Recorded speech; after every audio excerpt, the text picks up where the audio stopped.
चलिए देखते हैं परीक्षा मंथन, जो परीक्षा मंथन प्रकाशन है उसका हम लोग सामान्य ज्ञान का वार्षिक सर्वेक्षण करेंट अफेयर्स त्रैमासिक लक्ष्य 2 2025 का हम लोग आज पर्यावरण और जैव विविधता के बारे में देखेंगे। उससे पहले एक मोटिवेशनल सुन लीजिए। किसी ने सही कहा है, अगर किसी चीज़ को दिल से चाहो ना तो वह चीज़ ज़्यादा भाव खाने लगती है। क्या करती है? वो ज़्यादा भाव खाने लगती है, चाहे वह प्यार हो या इंसान। ठीक है, इसी के साथ अपना हम लोग आज का चैप्टर स्टार्ट करते हैं।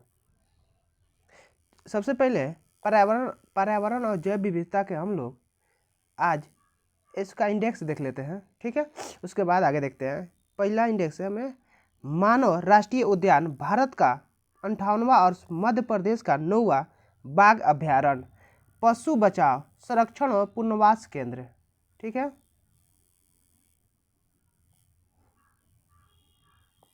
अति वन तारा, प्रथम नदी डॉल्फिन गणना रिपोर्ट, प्राकृतिक 2025, मध्य प्रदेश में देश की सबसे अधिक गिद्ध आबादी, मिशन मौसम, गुजरात का पहला जैव विविधता विरासत स्थल, Greenland crystal, blue lakes, Indore और उदयपुर यूनेस्को के वेटलैंड सिटी में शामिल, ग्लेशियर लेक आउटबर्स्ट फ्लड शामिल परियोजना, अंतर्राष्ट्रीय बिग कैट अलायंस, महासागर समन्वयन तंत्र, डायटम, केरल के कप्पड़ और चाल समुद्र तटों को ब्लू फ्लैग प्रमाणन, होलोगापार गिब्बन वन्यजीव अभयारण्य में अन्वेषण ड्रिलिंग, लॉस एंजल्स आग दुर्घटना और पिंक फायर रिटारडेट, अबे हाइड्रा क्लाइमेट, अबे विप्लैश, जलवायु परिवर्तन एवं तापमान, एल नीनो और ला नीनो और इसके प्रभाव, तिब्बत चीन और नेपाल में भूकंप, ग्लेशियर का अंतर्राष्ट्रीय वर्ष 2025, अबे आर्टेसियन कुआं, नीदरलैंड से भारत लाए गए red panda, cold web, cold spell तथा कोल्ड स्नैप, भारत की पहली तटीय और जल पक्षी जनगणना, 18वीं वन स्थिति रिपोर्ट 2023, रामसर स्थलों की सूची में भारत के 3 और स्थल शामिल। अब है टिप्पणियाँ। ठीक है, आगे देखते हैं। सबसे पहले देखेंगे मध्य प्रदेश के राष्ट्रीय उद्यान। मध्य प्रदेश राष्ट्रीय उद्यान भारत का 58वां और मध्य प्रदेश का 9वां बाघ अभ्यारण्य के बारे में जानेंगे। ठीक है, जैसे कि 9 मार्च 2025 को केंद्रीय पर्यावरण मंत्री भूपेंद्र यादव ने वन्यजीव संरक्षण की दिशा में एक महत्वपूर्ण कदम उठाते हुए मध्य प्रदेश को माधव राष्ट्रीय उद्यान को आधिकारिक रूप से भारत का 58वां बाघ अभ्यारण्य घोषित किया। इस मान्यता के साथ मध्य प्रदेश के अब कुल 9 बाघ अभ्यारण्य हो गए हैं, जिसमें यह राज्य भारत का टाइगर स्टेट के रूप में और सशक्त हुआ है। अब माधव राष्ट्रीय उद्यान के बारे में जानते हैं। 9 घोषित माधव टाइगर रिजर्व मध्य प्रदेश के शिवपुरी जिले में स्थित है, जो गलियार चंबल क्षेत्र का हिस्सा है। यह क्षेत्र शुष्क पर्णपाती वनों, घास के मैदानों और जल निकायों का मिश्रण है, जो बाघों और अन्य वन्यजीव प्रजातियों के लिए आदर्श निवास स्थान प्रदर्शन करता है।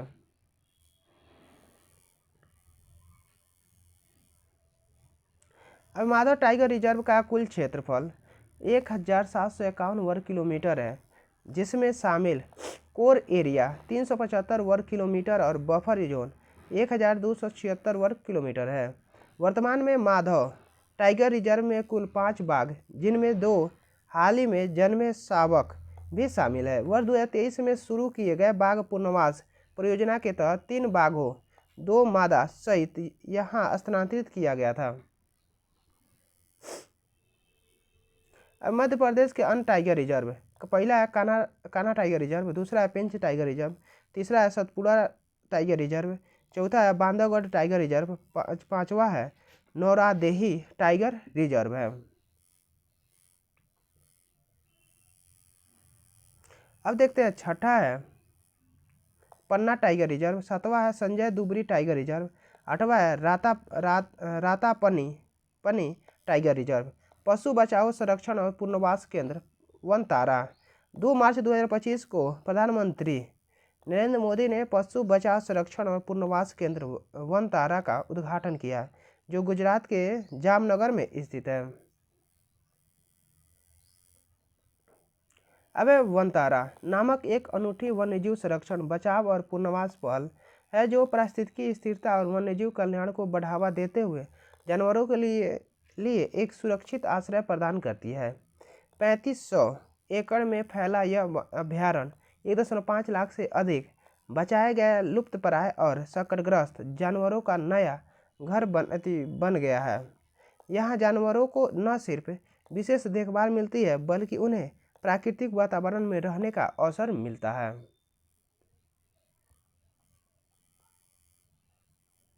अब प्रथम नदी डॉल्फिन गणना रिपोर्ट। 3 मार्च 2025 को विश्व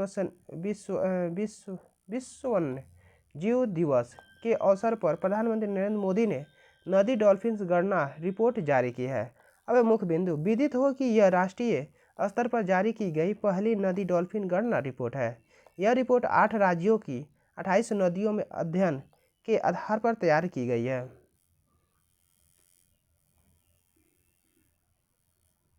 अब गंगा नदी एवं इस नदी की सहायक नदियों में कुल 7,109 किलोमीटर का सक्रिय रूप से सर्वेक्षण किया गया है।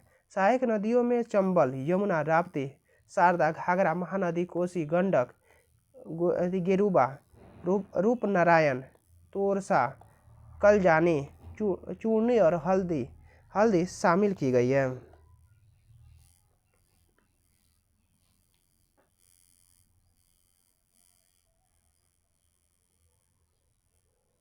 इन सर्वेक्षण में गंगा, ब्रह्मपुत्र और सिंधु नदी घाटियों में डॉल्फिनों की अनुमानित संख्या 6,327 है। इनमें गंगा डॉल्फिन की संख्या 6,324 और सिंधु डॉल्फिन की संख्या मात्र 3 है। उल्लेखनीय है कि उत्तर प्रदेश राज्य में डॉल्फिन की संख्या सर्वाधिक 2,397 और इसके बाद बिहार में 2,220, पश्चिम बंगाल में 815, असम में 635, झारखंड में 162, राजस्थान और मध्य प्रदेश में 95, जबकि पंजाब में 3 डॉल्फिन है। अब गंगा नदी डॉल्फिन के बारे में जानते हैं। गंगा नदी डॉल्फिन व सिंधु नदी डॉल्फिन में मीठे पानी की डॉल्फिन की 2 प्रजातियां हैं। ये भारत, बांग्लादेश, नेपाल, पाकिस्तान में पाई जाती है। ये मुख्यतः गंगा नदी में तथा सिंधु नदी पाकिस्तान के सिंधु नदी के जल में पाई जाती है। केंद्र सरकार ने 18 मई 2009 को गंगा डॉल्फिन को भारत का राष्ट्रीय जलीय जीव घोषित किया है। गंगा नदी में पाई जाने वाली गंगा डॉल्फिन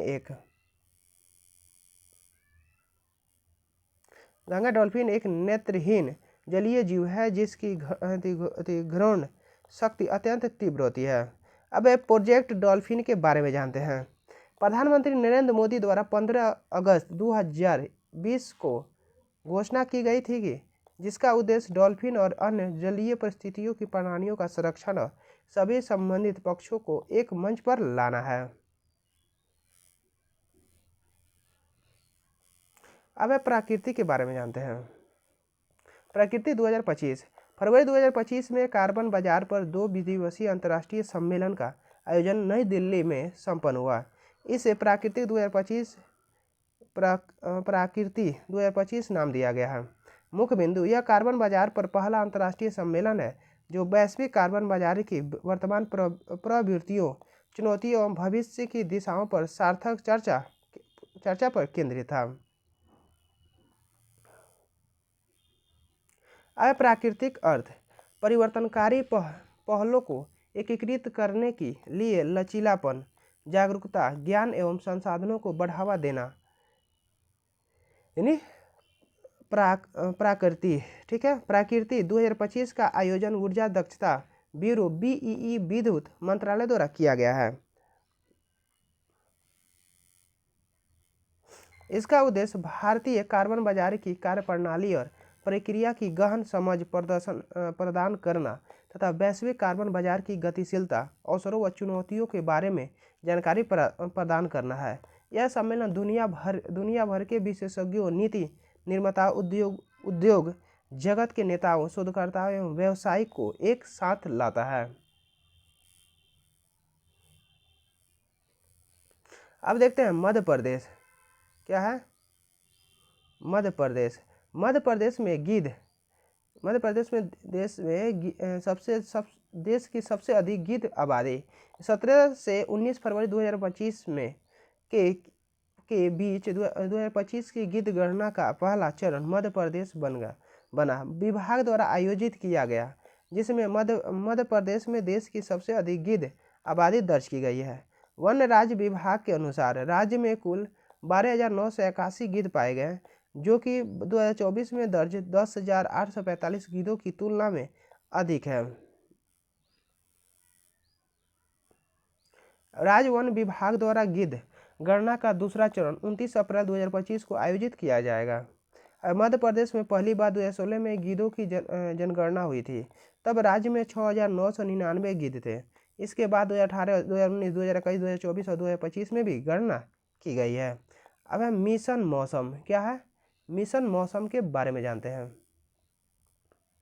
15 जनवरी 2025 को प्रधानमंत्री नरेंद्र मोदी ने भारतीय मौसम विज्ञान विभाग IMD के 150वें स्थापना दिवस के अवसर पर मिशन मौसम की शुरुआत की। साथ ही IMD विजन 2047 दस्तावेज भी जारी किया गया, जो मौसम लचीलापन एवं जलवायु परिवर्तन अनुकूलन के लिए रणनीति रूपरेखा पर आधारित है। अब है मुख्य बिंदु। विदित हो कि केंद्रीय मंत्रिमंडल ने सितंबर 2024 में मिशन मौसम की घोषणा की थी, जिसका समय अवधि 2 वर्ष होगी। इसके लिए 2000 करोड़ रुपए आवंटित किए गए हैं। अब इसका लक्ष्य मौसम की हर परिस्थितियों के लिए तैयार रहना एवं भारत को एक जलवायु स्मार्ट राष्ट्र बनाना है। अब नोडल एजेंसी। पृथ्वी विज्ञान मंत्रालय के 3 प्रमुख संसाधन इसके नोडल एजेंसी के रूप में कार्य करेंगे, जो निम्नलिखित है। भारत मौसम विज्ञान IMD, राष्ट्रीय मध्यम अवधि मौसम पूर्वानुमान केंद्र NCMRWF, भारतीय उष्णकटिबंधीय मौसम विज्ञान संस्थान IITM।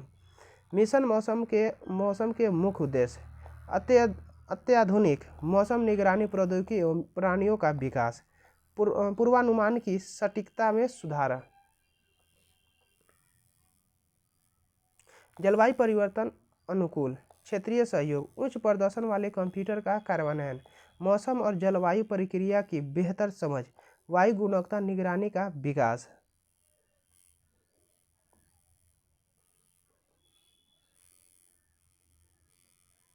अब देखते हैं गुजरात का पहला जैव विविधता विरासत स्थल। जनवरी 2025 में गुजरात के कच्छ जिले के गुनेरी गांव के प्राकृतिक अंतर्देशीय मैंग्रोव स्थल को राज्य का पहला जैव विविधता विरासत स्थल घोषित किया गया। यह लखतर तहसील के गुनेरी गांव में 32.78 हेक्टेयर क्षेत्र में फैला हुआ है। मैंग्रोव के बारे में जानते हैं। यह विशेष प्रकार के वृक्ष और झाड़ियाँ होता है, जो खारे पानी, दलदली भूमि और समुद्री तटीय क्षेत्रों में पाए जाते हैं। अब इनके विकास के लिए सर्वाधिक उपयुक्त मीठे और खारे पानी का मिलन क्षेत्र होता है, जैसे नदी के डेल्टा, खाड़ी और लैगून में। अब ये मुख्य रूप से उष्णकटिबंधीय और उपोष्णकटिबंधीय तटों पर विकसित होते हैं। मैंग्रोव की जड़ें पानी के ऊपर और नीचे दोनों में फैली होती है। यह उन्हें ऑक्सीजन लेने और मिट्टी के स्थिर करने में मदद करती है। अब देखते हैं अंतर्देशीय मैंग्रोव के बारे में। ये मैंग्रोव समुद्र या नदी के किनारे नहीं, बल्कि अंतर्देशीय क्षेत्रों में पाए जाते हैं। अंतर्देशीय मैंग्रोव दुर्लभ है और दुनिया में केवल 8 स्थानों पर ही पाए जाते हैं।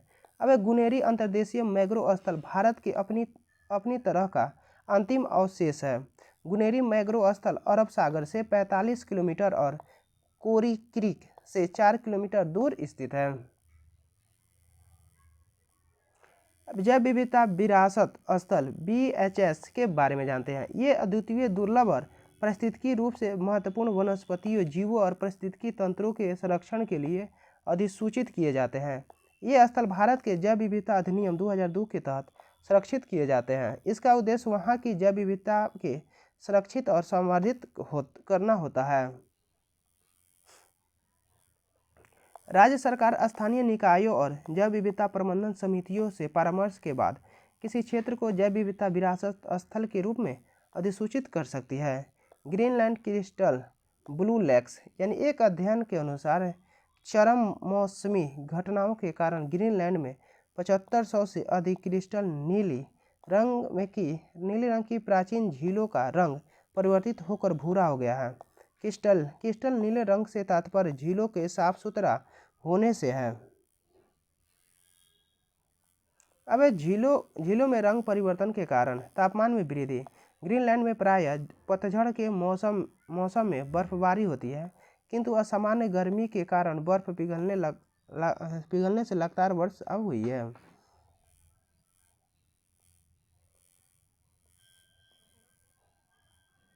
अब है परफॉर्मेंस। क्या पिघलना?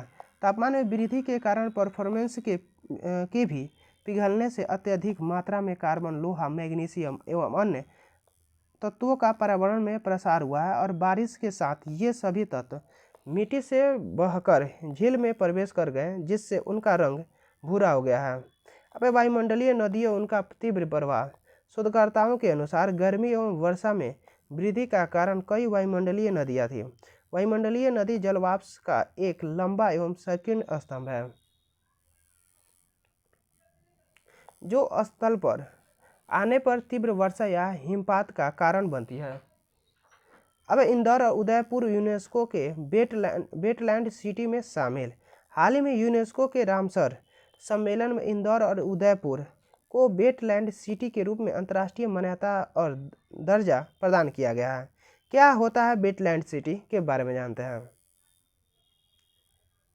यानी वेटलैंड सिटी वे शहर होते हैं जो अपना जल संसाधनों, झीलों और अति आर्द्र भूमियों के संरक्षण और समग्र प्रबंधन के उत्कृष्ट प्रदर्शन करते हैं।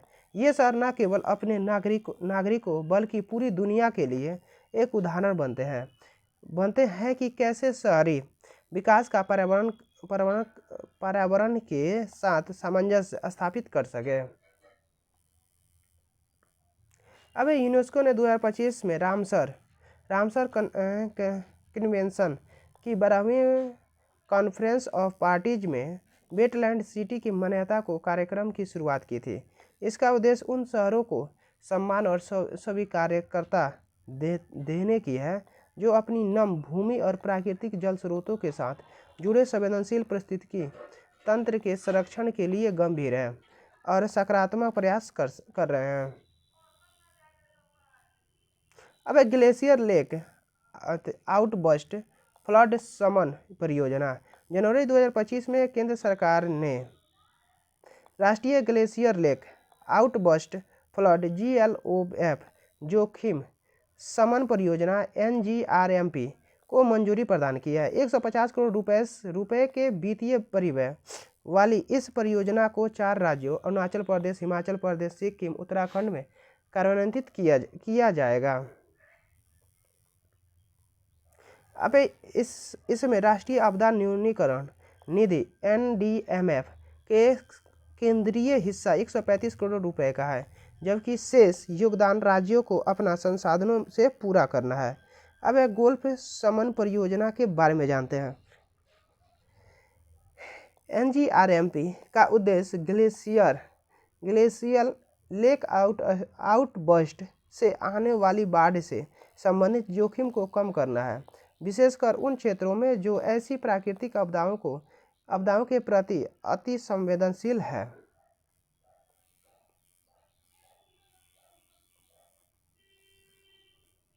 अब NGRMP परियोजना के उद्देश्य निम्नलिखित है।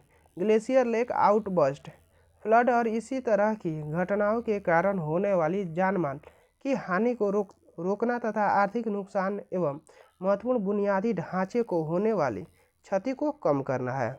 अब अंतिम छोर की कनेक्टिविटी के साथ प्रारंभिक चेतावनी और निगरानी क्षमता को मजबूत करना है।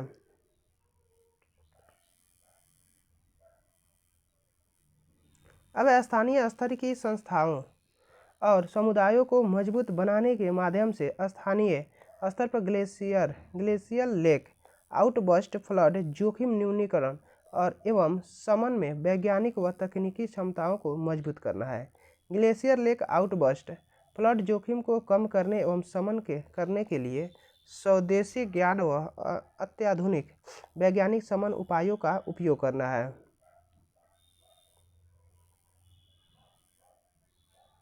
अब NGRMP परियोजना के घटक। अब इसके 4 घटक है जो निम्नलिखित है। पहला घटक है ग्लेशियर लेक आउटबर्स्ट फ्लड संकट एवं जोखिम मूल्यांकन, मानकीकृत मूल्यांकन पद्धति व झील सूची का विस्तार। घटक 2 है ग्लेशियर लेक आउटबर्स्ट फ्लड निगरानी एवं पूर्व चेतावनी प्रणाली, दूरस्थ संवेदी डाटा निगरानी चेतावनी प्रसार के लिए सामुदायिक भागीदारी सहित। अब घटक 3 ग्लेशियर लेक आउटबर्स्ट फ्लड शमन उपाय, तकनीक विशेषज्ञों और सामुदायिक भागीदारी को मिलाकर साइट विशिष्ट हस्तक्षेप। घटक 4 है जागरूकता सृजन एवं क्षमता निर्माण, विभिन्न स्तरों पर हितधारकों को शामिल करना है। Glacier lake outburst flood GLOFS के बारे में। ग्लेशियर झीलों का निर्माण मुख्यतः अधिक ऊंचाई वाले ग्लेशियर बेसिन में हिमनद, मुरेन या प्राकृतिक अवसाद के कारण जल प्रवाह में अवरोध उत्पन्न होने से होता है। अब मुरेन के कारण स्थलाकृतियां गर्त का निर्माण होता है, जिसके हिमनदों के पिघलने पर जल एकत्रित होने लगता है तथा ग्लेशियर झील का निर्माण होता है। झील के स्तर में अति प्रवाह न होने तक हिमनद से जल का रिसाव झील में होता रहता है। वैश्विक ऊष्मन के कारण जब हिमनद को पिघलने की दर अस्थिर हो जाती है तथा बड़ी मात्रा में झीलों की ओर जल का प्रवाह होने लगता है तो झील में एकत्रित जल अचानक आउटबर्स्ट हो जाता है तथा फ्लैश फ्लड की स्थिति उत्पन्न हो जाती है। अब इससे ही ग्लेशियर लेक आउटबर्स्ट फ्लड के रूप में जाना जाता है। ऐसी घटनाएं भूस्खलन के कारण अल्पाइन क्षेत्रों में अधिक देखी जाती है।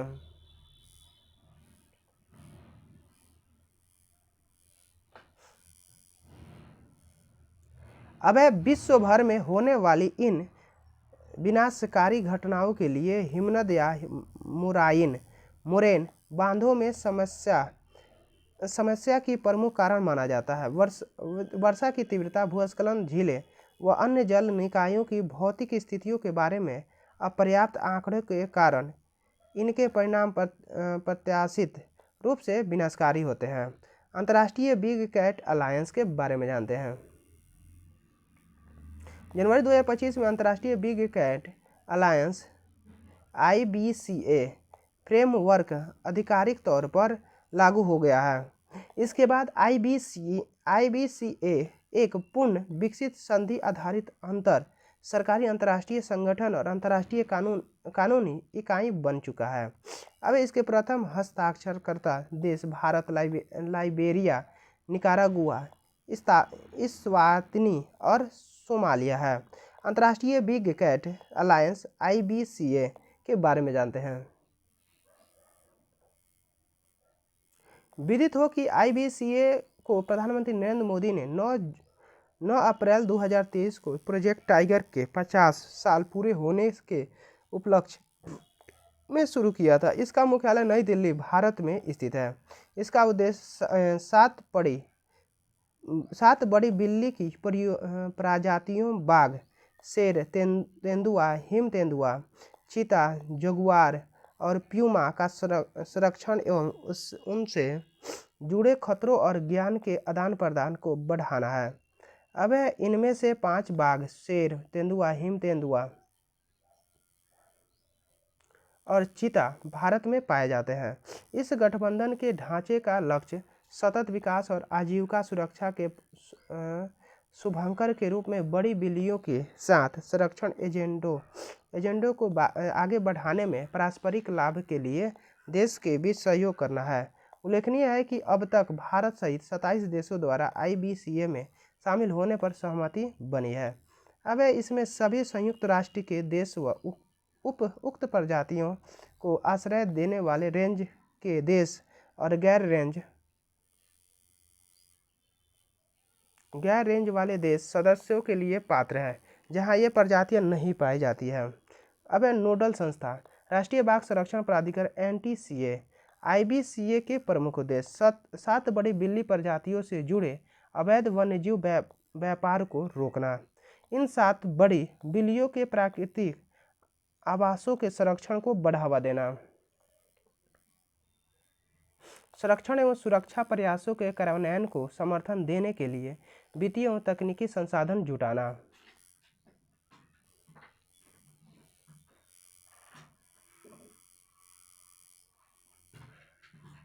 अब IBCA जलवायु परिवर्तन को प्रतिकूल प्रभावों को कम करने की दिशा में काम करेगा। यह उन नीतिगत पहलों की वकालत करेगा जो जैव विविधता संरक्षण प्रयासों को स्थानीय आवश्यकताओं के साथ संरेखित करे तथा सदस्य देशों के भीतर संयुक्त राष्ट्र द्वारा निर्धारित सतत विकास लक्ष्यों की प्राप्ति में योगदान दे। अब IUCN में बड़ी बिल्लियों के संरक्षण की स्थिति। प्रजातियां IUCN स्टेट्स वन्यजीव संरक्षण अधिनियम WPA 1972, बाघ संकटग्रस्त और अनुसूची वन, चीता एशियाई गंभीर रूप से संकटग्रस्त, अफ्रीकी संवेदनशील, अनुसूची प्रथम में इस सबको रखा गया है। तेंदुआ संवेदनशील अनुसूचित जाति, शेर संवेदनशील होता है अनुसूची फर्स्ट में रखा गया, हिम तेंदुआ संवेदनशील होता है अनुसूची फर्स्ट में रखा गया, जगुआर संकटापत्र है, प्यूमा संकट मुक्त है।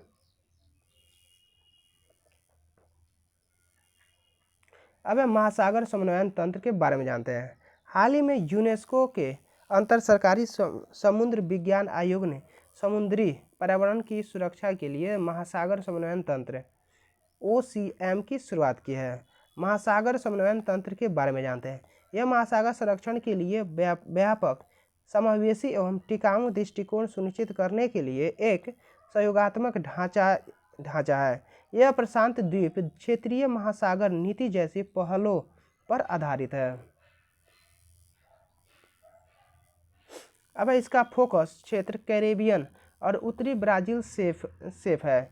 ये दोनों ही क्षेत्र विविधता समृद्ध, उनकी प्रबल भीतीय और मत्स्य पालन स्थानीय अर्थव्यवस्थाओं का समर्थन करते हैं। उत्तरी ब्राजील शेल्फ को एक बड़े समुद्री पारिस्थितिकी तंत्र के रूप में वर्गीकृत किया गया है।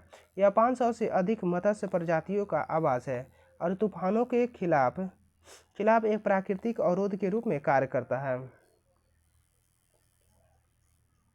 अब OCM ब्लू कार्बन परियोजनाओं को बढ़ावा देने के लिए भी महत्वपूर्ण है, जो कार्बन भंडारण के लिए तटीय पारिस्थितिकी प्रणालियों का उपयोग करते हैं, जिससे पर्यावरण एवं स्थानीय समुदाय दोनों का लाभ होता है।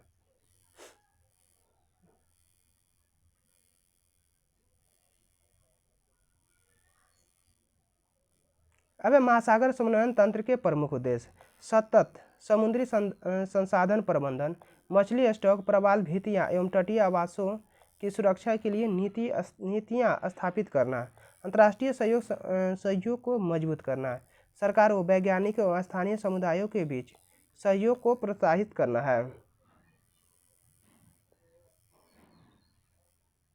अब समावेशी और विज्ञान आधारित दृष्टिकोण, प्रभावी संरक्षण रणनीतियों को विकसित करने के लिए पारंपरिक ज्ञान को आधुनिक वैज्ञानिक अनुसंधान के साथ एकीकृत करना है। यूनेस्को का अंतर सरकारी महासागरीय आयोग के बारे में है। IOC ऑफ यूनेस्को यह महासागर विज्ञान और सेवा में विशेषज्ञता रखने वाला एकमात्र संयुक्त राष्ट्र निकाय है। इसकी स्थापना यूनेस्को द्वारा वर्ष 1960 में की गई थी। अब इसका कार्य अंतर्राष्ट्रीय सहयोग को बढ़ावा देने तथा अनुसंधान सेवाओं एवं क्षमता निर्माण में कार्यक्रमों का समन्वयन करना है। अब इससे महासागर एवं तटीय क्षेत्रों की प्रकृति एवं संसाधनों के बारे में अधिक जानकारी प्राप्त की जा सके। अब डायटम डायटम जलीय परितंत्र की सूक्ष्म किंतु अत्यंत महत्वपूर्ण इकाइयाँ हैं। इसकी भूमिका व महत्व उनके सूक्ष्म आकार में समाहित विशाल मूल्य को प्रदर्शित करते हैं। अब इनका संरक्षण एवं अध्ययन जलीय पारितंत्र की स्थिरता और स्वास्थ्य के लिए अत्यंत आवश्यक है। डायटम के बारे में जानते हैं। ये एक कोशिकीय और अत्यंत सूक्ष्म शैवाल होते हैं। ये महासागरों एवं अन्य जलीय निकायों में प्रचुर मात्रा में पाए जाते हैं और पृथ्वी को ऑक्सीजन उत्पादन में अति महत्वपूर्ण योगदान करते हैं। ये मीठे पानी, खारे पानी, बहते पानी, ठहरे पानी, चट्टान, रेत, नम स्थानों, जलमग्न पत्थरों आदि पर पाए जाते हैं। इनकी विविधता और संख्या के कारण इन्हें एक अलग किंगडम के रूप में वर्गीकृत किया गया है, जिसे प्रोटिस्टा किंगडम कहा जाता है। प्रोटिस्टा किंगडम जगत में डायटम के लगभग 64,000 से 1 लाख प्रजातियां शामिल है, जो 1200 जीन्स वंश में विभाजित है। अब डायटम कार्यक्रम रूप से एक कोशिकीय होते हैं, किंतु कुछ डायटम तंतु फाइबर भी उत्पन्न करते हैं। कुछ डायटम में पेड़ की शाखाओं की तरह नालियां होती है, जो विभाजन से उत्पन्न कोशिकाओं द्वारा निर्मित होती है। केरल के कप्पड़ और चाल समुद्री तटों को ब्लू फ्लैग प्रमाणन जनवरी 2025 में केरल में कप्पड़ और चाल समुद्र तटों को ब्लू फ्लैग प्रमाणन प्राप्त हुआ है। विदित हो कि ब्लू फ्लैग प्रमाणन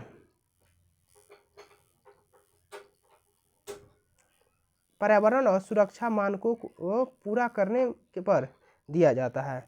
कप्पड़ कोझिकोड और चाल और कुन्नूर समुद्र तटों को foundation for environment education FEE को ब्लू फ्लैग प्रमाण मिला है। यह प्रमाणन इन समुद्र तटों की वैश्विक अपील को बढ़ाता है, स्थानीय पर्यटन स्थल के रूप में पहचान दिलाता है, साथ ही यह जिम्मेदार और सुलभ पर्यटन का प्रतीक है। क्या है ब्लू फ्लैग प्रमाणन? ब्लू फ्लैग एक अंतर्राष्ट्रीय पर्यावरण प्रमाणन है। यह समुद्र तटों, मरीनाओं और नौका घाटों को उनके पर्यावरण, स्वच्छ और सुरक्षा और टिकाऊ प्रबंधन मानकों के लिए प्रदान किया जाता है। यह प्रमाणन डेनमार्क स्थित अंतर्राष्ट्रीय संगठन फाउंडेशन फॉर एनवायरमेंटल एजुकेशन द्वारा प्रदान किया जाता है। ब्लू फ्लैग का उद्देश्य पर्यावरण संरक्षण और जागरूकता को बढ़ावा देना तथा समुद्र तटों पर उच्च मानकों को सुनिश्चित करने के लिए अंतर्राष्ट्रीय दिशा निर्देश प्रदान करना है। अब भारत में ब्लू फ्लैग प्रमाणित समुद्र तट। अक्टूबर 2020 में भारत के 8 समुद्र तटों के पहली बार ब्लू फ्लैग प्रमाणन प्रदान किया गया है। इन समुद्र तटों में शिवराजपुर गुजरात, घोघला द्वीप कासरगोड कर्नाटक, पदुबिद्री कर्नाटक, कप्पड़ केरल, गोल्डन उड़ीसा, रुशिकोडा आंध्र प्रदेश और राधानगर अंडमान और निकोबार शामिल है। अब इसके बाद 2 अन्य समुद्र तटों ईडन पुडुचेरी और कोलम तमिलनाडु को सितंबर 2021 में ब्लू फ्लैग प्रमाणन दिया गया है।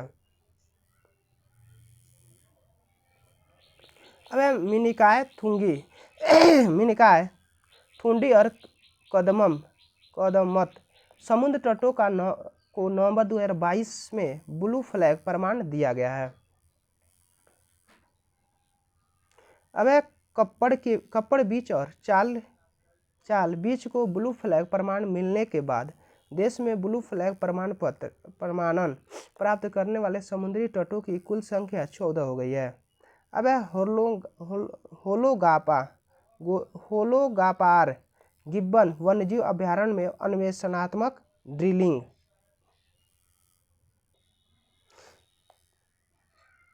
होलोगापार गिब्बन वन्यजीव अभयारण्य में अन्वेषणात्मक ड्रिलिंग। यानी 2025 में केंद्र सरकार ने असम में स्थित होलोगापार गिब्बन वन्यजीव अभयारण्य के पारिस्थितिकी संवेदनशील क्षेत्र में प्रस्तावित तेल एवं गैस अन्वेषण ड्रिलिंग को मंजूरी प्रदान की है। यह मंजूरी वेदांता यानी समूह की केरन ऑयल एंड गैस कंपनी को दी गई है।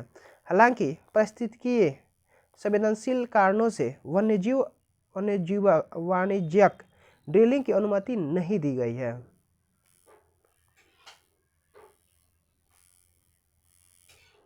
देखते हैं, विदित हो कि अन्वेषणात्मक ड्रिलिंग तेल या गैस के नए भंडार की खोज के लिए की जाती है। इसका उद्देश्य पृथ्वी की सतह के नीचे संभावित हाइड्रोकार्बन युक्त संरचनाओं की पहचान करना है। अन्वेषणात्मक कुआओं को उन क्षेत्रों में ड्रिल किया जाता है जहां भूवैज्ञानिक संकेत तेल या गैस भंडार की उपस्थिति का संकेत देते हैं। अब होलोगापार गिब्बन वन्यजीव अभयारण्य के बारे में जानते हैं। यह असम राज्य के जोराहट जिले में अवस्थित है। इसकी स्थापना 1997 में की गई थी। देश की एकमात्र बानर प्रजाति हुलांग गिब्बन के नाम पर इसका नाम होलोगापार गिब्बन वन्यजीव अभयारण्य रखा गया है। यह प्रजाति भारतीय वन्यजीव संरक्षण अधिनियम 1972 की अनुसूची फर्स्ट के तहत संरक्षित है। IUCN की लाल सूची में यह संकटग्रस्त श्रेणी EN में शामिल है।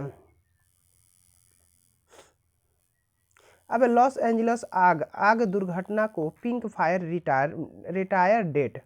7 जनवरी 2025 को अमेरिका के कैलिफोर्निया प्रांत के लॉस एंजल्स में लगी भीषण आग ने पूरे शहर को जलाकर बर्बाद कर दिया। अमेरिका के कैलिफोर्निया प्रांत में लगी इस भयंकर आग के शमन के लिए विमानों के पिंक फायर रिटार्डेंट पदार्थों का छिड़काव किया गया। अब पिंक फायर रिटार्डेंट के बारे में जानते हैं। यह एक रासायनिक मिश्रण है जिसका उपयोग वानगिन को मंद करने अथवा उसका शमन करने हेतु किया जाता है। इसमें मुख्य रूप से अमोनियम फॉस्फेट आधारित घोल होता है जिसमें अमोनियम पॉलीफॉस्फेट जैसे लवण और क्रोमियम और कैडमियम जैसी विषाक्त धातुएं होती है। अमेरिका में प्रायः उपयोग में लाया जाने वाला अग्निरोधी फॉस्चेक है। फॉस्चेक जल अमोनियम फॉस्फेट आधारित उर्वरकों डायमोनियम फॉस्फेट और अमोनियम पॉलीफॉस्फेट का मिश्रण है और इसकी प्रत्यक्ष दृश्यता के लिए इसमें लाल रंजक लौह ऑक्साइड मिश्रण मिश्रित किया जाता है। अब इसमें चिपचिपाहट बढ़ाने और वायवीय रूप से इसका छिड़काव के दौरान इसे बहने से रोकने हेतु प्रगाढ़क कर्मक की मिश्रण किया जाता है। विदित हो कि आग लगने से पहले इसकी छिड़काव किया जाता है जिससे वनस्पतियों पर एक परत बन जाती है जिससे दहन की दशा में ऑक्सीजन से संपर्क नहीं हो पाता है। अब इसका वर्ण पिंक इसीलिए चुना गया क्योंकि इसकी दृश्यता अत्यधिक होती है जिससे अग्निशामक कर्मियों को फायर लाइन पर अधिक प्रभावी रूप से निशाना साधने में मदद मिलती है।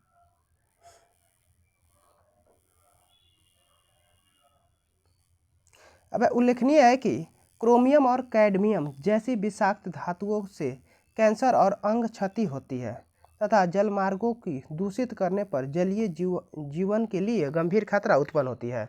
कैलिफोर्निया में बार बार होने वाली वन अग्नि के कारण और प्रभाव, ठीक है, प्राकृतिक कारण वज्रपात से खासकर जब तेज हवाएं चलती है तब वृक्ष और घास जैसे शुष्क वनस्पतियों जल जाती हैं, जिससे आग अनियंत्रित हो जाती है। शुष्क मौसम में ऐसा होना सामान्य है।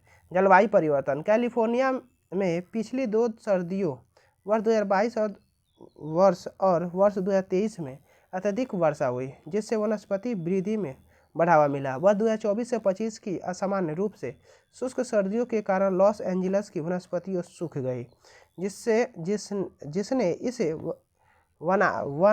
वनाग्नि के लिए ज्वलनशील बना दिया। अब ग्लोबल वार्मिंग ने शुष्क और आर्द्र मौसम को भी बढ़ा दिया, जिससे लंबे समय तक सूखा पड़ा और वनस्पति में नमी कम हो गई, जिसके कारण वनाग्नि की आवृत्ति और गंभीरता वृद्धि हुई। सांता एना पौने। कैलिफोर्निया में सांता एना पौने आमतौर पर अक्टूबर से जनवरी के बीच तीव्र होती है। वर्ष 2025 में असाधारण रूप से शक्तिशाली रही है। ये पौने ग्रेट बेसिन में उच्च दाब प्रणालियों के उत्पन्न होती है और पूर्व से पश्चिम की ओर गर्म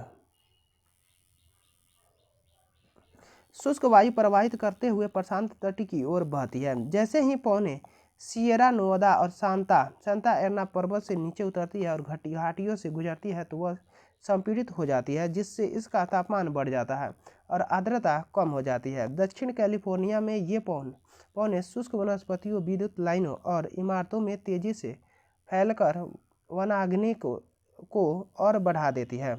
अब मानवीय कारण के बारे में जानते हैं। मानवीय हस्तक्षेप। अमेरिकी राष्ट्रीय उद्यान सेवा के अनुसार अमेरिका में होने वाली लगभग 85% वनाग्नि के लिए मानवीय गतिविधियां जिम्मेदार है। अब कैंप फायर। बिना देखरेख के या अनुसूचित तरीके से बुझाए गए कैंप फायर वनाग्नि के मानव प्रेरित प्रमुख कारण है। सड़क किनारे आग लगना। वाहनों से निकलने वाली चिंगारी जैसी चेन खींचने या कैटेलिटी कन्वर्टर्स के दोषपूर्ण होने से राजमार्गों पर आग लग सकती है। अब विद्युत लाइनें। दोषपूर्ण या वायु विक्षुब्ध विद्युत लाइनें प्रायः वनाग्नि का कारण बनती हैं। अन्य मानवीय गतिविधियां। उपकरणों की खराबी, आगजनी तथा छोड़ी गई सिगरेट भी वानिकी का कारण बनती है। कभी कभी तस्कर और वन्यजीव तस्कर सुरक्षा बलों का ध्यान भटकाने या अपराध के सबूत नष्ट करने के लिए वन में आग लगाते हैं।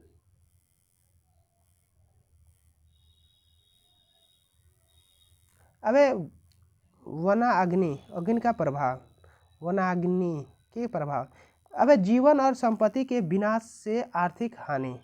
वायु प्रदूषण सूक्ष्म कणों, अम्लों, कार्बनिक रसायनों, धातुओं, धूल और एलर्जी के कारण होता है। उच्च तापमान के कारण भूमि का क्षरण होता है, जिससे भूमि से सभी पोषक तत्वों और वनस्पति नष्ट हो जाती है तथा भूमि बंजर और अनुपजाऊ हो जाती है। अब जैव विविधता की हानि। क्लाइमेट विपलैश। 7 जनवरी 2025 को संयुक्त राज्य अमेरिका के लॉस एंजल्स शहर और आसपास के क्षेत्रों के बड़े हिस्सों में लगी जंगली आग ग्लोबल वार्मिंग और उससे परिणाम स्वरूप जलवायु परिवर्तन के कारण उत्पन्न दुर्लभ मौसम संबंधी स्थितियों के कारण हुई, जो प्रमुख रूप से हाइड्रोक्लाइमेट विपलैश के कारण हुई है।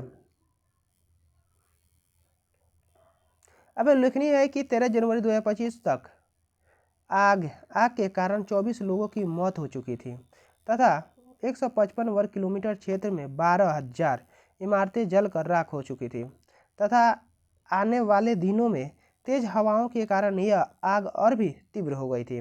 अब हाइड्रोक्लाइमेट विपलैश के बारे में जानते हैं। विदित हो कि हाइड्रोक्लाइमेट विपलैश का मतलब किसी क्षेत्र में बहुत गीली और बहुत शुष्क स्थितियों के बीच तेज चरम संक्रमण से है। अब जलवायु परिवर्तन के कारण यह घटना अधिक लगातार और गंभीर होती जा रही है, जिससे महत्वपूर्ण पर्यावरणीय और सामाजिक प्रभाव पड़ रहे हैं। यह एक दुर्लभ मौसम संबंधी स्थिति है जिसमें अत्यधिक वर्षा वाले मौसम के बाद अत्यधिक शुष्क मौसम आता है। यह एक प्रकार का विरोधाभास है। जैसे जैसे वायुमंडल गर्म होता है, वायुमंडल में जलवाष्प की मात्रा बढ़ सकती है तथा वायुमंडल में जलवाष्प की कमी भी तेजी से बढ़ सकती है। अब इसके परिणाम स्वरूप जैसे जैसे वायुमंडल गर्म होता है तो वह अधिक पानी को अधिक समय तक रोक कर रखने में सक्षम हो जाता है। उसके बाद वह अंततः वर्षा के रूप में बाहर निकल जाता है। विदित हो कि ग्लोबल वार्मिंग और वायुमंडल के बीच यह संबंध ही है जो लंबे समय तक सूखे की स्थिति पैदा करता है, और जब अंततः बारिश होती है तो वह अधिक तीव्र होती है। अब हाइड्रो क्लाइमेट विप्लैश के प्रभाव। सूखे और बाढ़ की संख्या बढ़ जाती है। शुष्क परिस्थितियों के कारण उत्पन्न आग अपने प्रदूषणकारी धुएं के माध्यम से श्वसन और हृदय संबंधी बीमारियों को बढ़ाती है।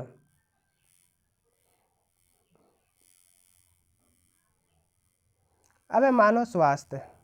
बाढ़ के कारण हैजा, प्लेटोस्पायरोसिस जैसी जल जनित बीमारियां होने की स्थिति पैदा होती है। नोट में है 20वीं सदी के मध्य से लेकर अब तक विश्व भर में ऐसी जलवायु विप्लैश स्थिति में 3 माह की अवधि उप मौसमी में 31 से 66% तथा 12 माह की अवधि अंतर वार्षिक में 3 से 31% की वृद्धि हुई है। अब हाइड्रो क्लाइमेट विप्लैश के कारण। इसका मुख्य कारण गर्म वातावरण की नमी को बनाए रखने की बढ़ती क्षमता है। हर डिग्री सेल्सियस तापमान वृद्धि के लिए वातावरण लगभग 7% अधिक जलवाष्प धारण कर सकता है। इस विस्तारित वायुमंडलीय स्पंज प्रभाव के परिणाम स्वरूप तीव्र वर्षा, जब संतृप्त वायुमंडल नमी छोड़ता है तो इससे भारी और अधिक तीव्र वर्षा होती है। अब वाष्पीकरण में वृद्धि। अब गर्म वातावरण वाष्पीकरण की मांगों को भी बढ़ाता है, जिससे मिट्टी और वनस्पति से अधिक नमी खींची जाती है, जो शुष्क अवधि के दौरान सूखे की स्थिति को और भी बदतर बना देती है। ये गतिशीलताएं आर्द्र और शुष्क अवधियों के बीच अधिक स्पष्ट उतार चढ़ाव में योगदान करती है, जो हाइड्रो क्लाइमेट विप्लैश की विशेषता है। जलवायु परिवर्तन एवं तापमान के बारे में देखते हैं। विश्व मौसम विज्ञान संगठन ने तापमान को रिकॉर्ड करने की शुरुआत के बाद से वर्ष 2024 में अब तक का सबसे गर्म वर्ष घोषित किया गया है। इस वर्ष पृथ्वी का औसत वार्षिक तापमान पूर्व औद्योगिक स्तरों 1850 से 1900 की अवधि से 1.5 डिग्री सेल्सियस तक अधिक था। भारत की स्थिति के बारे में देखते हैं। भारत मौसम विज्ञान विभाग ने भी वर्ष 2024 को भारत के लिए सबसे गर्म वर्ष घोषित किया है। हालांकि भारत में तापमान वृद्धि की सीमा पूरी दुनिया से बहुत अलग है। IMD के अनुसार वर्ष 1991 से 2020 की अवधि के सामान्य औसत तापमान की अपेक्षा 2024 में तापमान सामान्य से 0.65 डिग्री सेल्सियस अधिक रहा है। अब भारत एवं विश्व में तापमान वृद्धि और तुलनात्मक आधार। भारत में तापमान वृद्धि की तुलना पूरी दुनिया से करने के लिए 1901-1910 अवधि 1901 से 1910 की अवधि का औसत अधिक उपयोगी आधार रेखा माना गया है। IMD के डाटा से पता चला है कि वर्ष 2024 में भारत के तापमान 1901 से 1910 के औसत से लगभग 1.2 डिग्री सेल्सियस अधिक था। हालांकि यह तुलना का संतुलित आहार नहीं है, क्योंकि भारत में तापमान वृद्धि में केवल स्थल की सतह के तापमान वृद्धि को ध्यान में रखा जाता है। दूसरी ओर वैश्विक तापमान वृद्धि में स्थल के साथ साथ महासागरों के तापमान के औसत को शामिल किया जाता है।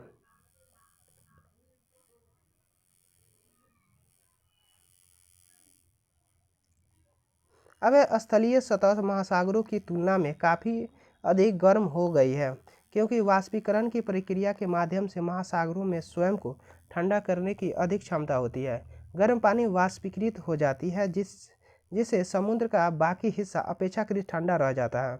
अब वर्ष 2024 के लिए वैश्विक रूप से स्थलीय सतह एवं महासागरों पर तापमान में वृद्धि का ब्यौरा तत्काल उपलब्ध नहीं है, किंतु पिछले आंकड़ों से पता चलता है कि स्थल का तापमान पूर्व औद्योगिक स्तर से 1.6 डिग्री सेल्सियस से अधिक बढ़ गया है,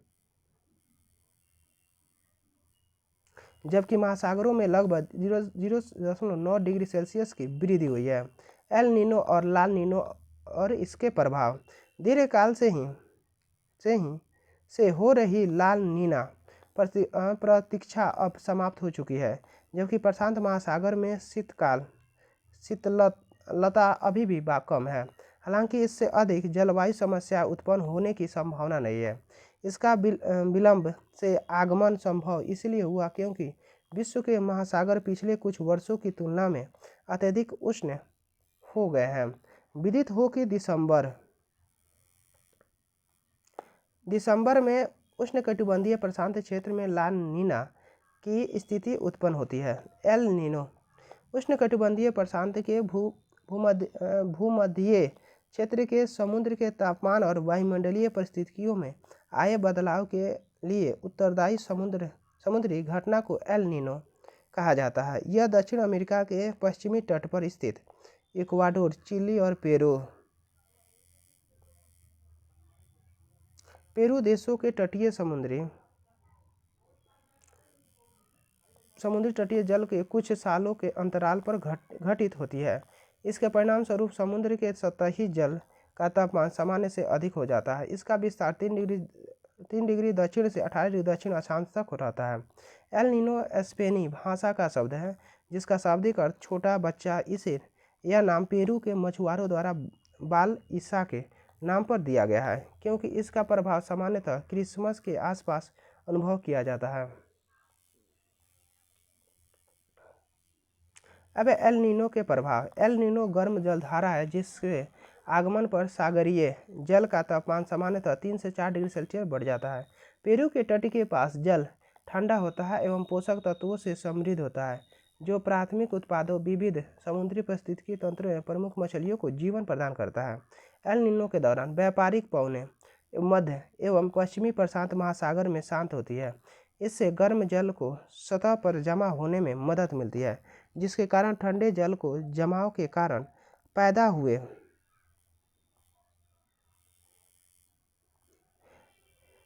पोषक तत्वों को नीचे खिसकना पड़ता है और प्लवक जीवों को अन्य जलीय जीवों जैसे मछलियों का नाश होता है तथा अनेक समुद्री पक्षियों को भोजन की कमी होती है।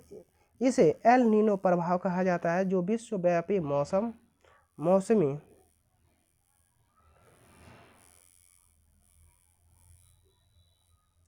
पद्धतियों के विनाशकारी व्यवधानों के लिए जिम्मेदार है। एक बार शुरू होने पर यह प्रक्रिया कई सप्ताह या महीने चलती है। एल नीनो हवाओं की दिशा बदलने, कमजोर पड़ने तथा समुद्र की सतही जल के ताप में बढ़ोतरी की विशेष भूमिका निभाती है। एल नीनो का एक प्रभाव यह होता है कि वर्षा के प्रमुख क्षेत्र बदलते जाते हैं। परिणामस्वरूप विश्व के ज़्यादा वर्षा वाले क्षेत्रों को कम वर्षा और कम वर्षा वाले क्षेत्रों को ज़्यादा वर्षा होने लगती है।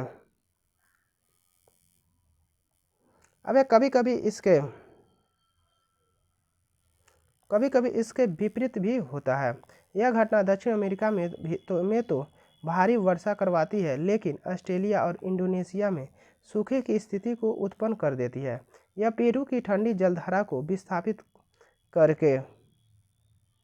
करके गर्म जलधारा का विकसित करती है।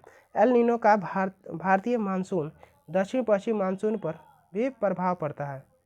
यदि एल नीनो दक्षिण अमेरिका के तट पर अधिक सक्रिय हो तो भारत में अनावृष्टि यानी सूखा होता है। अब लाल नीना एक प्रतिसागरीय धारा है। इसका अभिभाव पश्चिमी प्रशांत महासागर में उस समय होता है जबकि पूर्वी प्रशांत महासागर में एल नीनो का प्रभाव समाप्त हो जाता है। ला नीना अब स्पेनी भाषा का शब्द है, जिसका अर्थ है छोटी बच्ची। चूँकि इसका प्रभाव एल नीनो के विपरीत होता है, इसलिए इसे प्रति एल नीनो को भी कहा जाता है। पूर्वी प्रशांत महासागर में समुद्र की सतह का तापमान सामान्य से अधिक शीतल होना इसकी विशेषता है। अब ला नीना प्रभाव। ला नीना और एल नीनो से ठीक विपरीत प्रभाव रखती है। पश्चिमी प्रशांत महासागर में एल नीनो द्वारा पैदा किए गए सूखे की स्थिति को ला नीना बदल देती है, अर्थात आर्द्र मौसम को जन्म देती है। ला नीना के आविर्भाव के साथ पश्चिमी प्रशांत महासागर के उष्णकटिबंधीय भाग में तापमान में वृद्धि होने से वाष्पीकरण अधिक होने से इंडोनेशिया और समीपवर्ती भागों में सामान्य से अधिक वर्षा होती है। अब ला नीना परिघटना कई बार दुनिया भर में बाढ़ की सामान्य वजह बन जाती है। ला नीना अनियमित चक्रों में घटित होती है जो आमतौर पर 2 से 7 वर्षों तक चलती है तथा प्रायः अल नीनो घटना के बाद घटित होती है। सबसे हालिया ला नीना चरण वर्ष 2020 से वर्ष 2023 तक चला, जो वर्ष 2023 के मध्य में एल नीनो चरण में परिवर्तित हो गया। अब ला नीना के संभावित क्षेत्रीय प्रभाव। एशिया। भारत में ला नीना के कारण जुलाई से सितंबर तक औसत से अधिक मानसूनी वर्षा होने की संभावना है, जिसके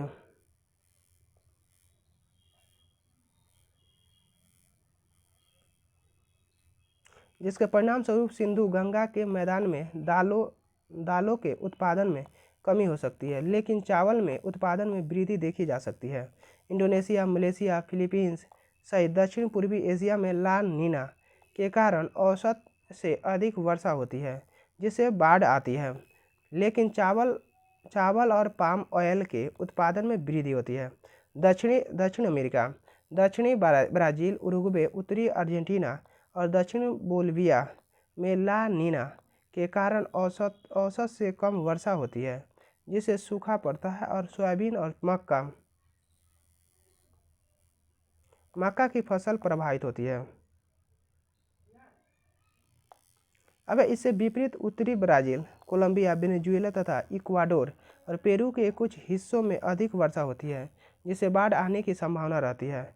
अब अफ्रीका। पूर्वी अफ्रीका में ला नीना से दिसंबर और जनवरी में शुष्क परिस्थितियां बनती हैं, जिसका नकारात्मक प्रभाव फरवरी और मार्च में काटी जाने वाली फसलों पर पड़ता है। दक्षिण अफ्रीका में ला नीना के कारण गर्मियों में औसत से अधिक वर्षा होती है,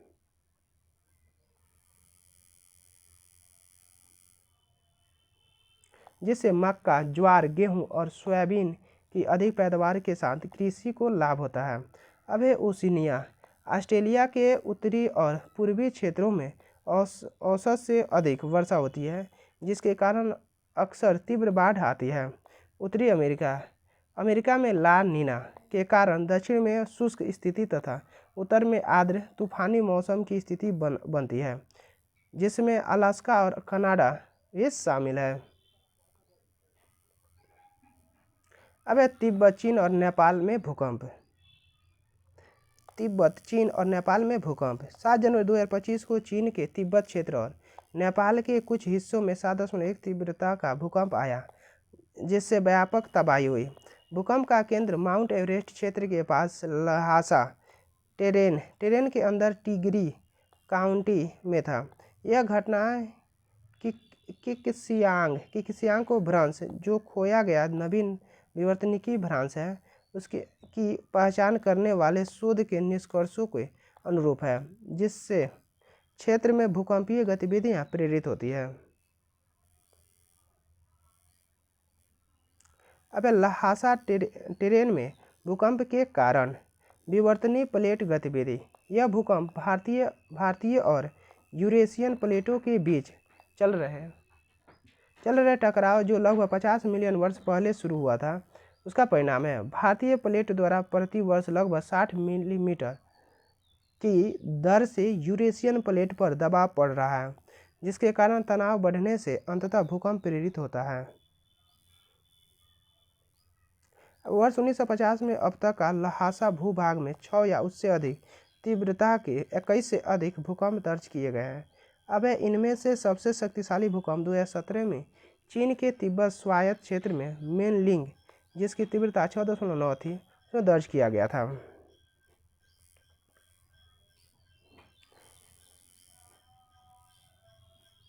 अब ल्हासा टेरेन का महत्व। यह क्षेत्र बड़े पैमाने पर बुनियादी ढांचे परियोजनाओं का स्थान है, जिसमें चीन का विश्व का सबसे बड़ा जल विद्युत बांध भी शामिल है, जो यारलुंग त्सांगपो नदी पर निर्मित किया जा रहा है। यारलुंग त्सांगपो नदी भारत में सियांग और बाद में ब्रह्मपुत्र के नाम से प्रवेश करती है। अब इसमें अरुणाचल प्रदेश और असम में जल प्रवाह का संभावित प्रभाव को लेकर भारत में चिंताएं उत्पन्न होती है।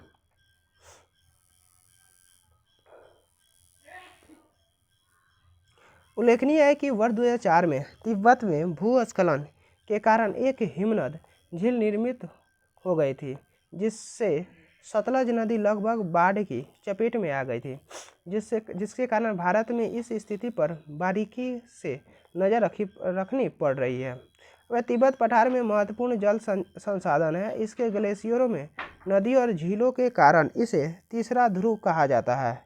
इस क्षेत्र में आने वाले भूकंप से ग्लेशियर अस्थिर हो सकते हैं और नदियों का मार्ग परिवर्तित हो सकता है, जिससे बाढ़ का खतरा बढ़ने की संभावना है। अब हिमालय क्षेत्र भूकंपीय दृष्टि से सक्रिय क्यों है?